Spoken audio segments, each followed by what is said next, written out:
Let me tell you a story. An eagle went to God and said, God, I am hungry. Go down and catch yourself some food, but come and present the prey before me before you devour it, says God. The eagle takes flight, sees a mother goat with its kid, swoops down and grabs the kid and flies off. He brings the prey to present to God as instructed, and God asks the eagle, did the mother goat see you take her kid? The eagle responded, yes, but she did not try to fight me off.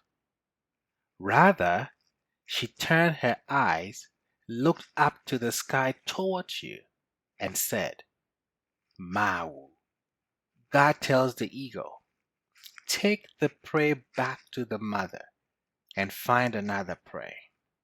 Confused, he flew back down and left the kid where he took it from. As he was flying around, he noticed a chicken with its chicks. So he swoops down and takes a chick.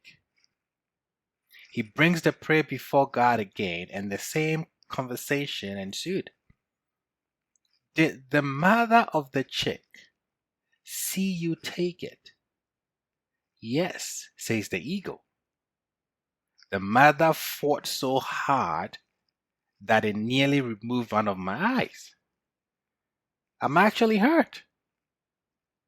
God says to the eagle, go ahead. You can have this prey.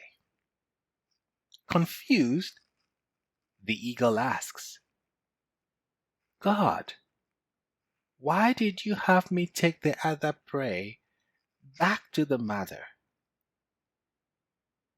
God responds, silent water is dangerous water.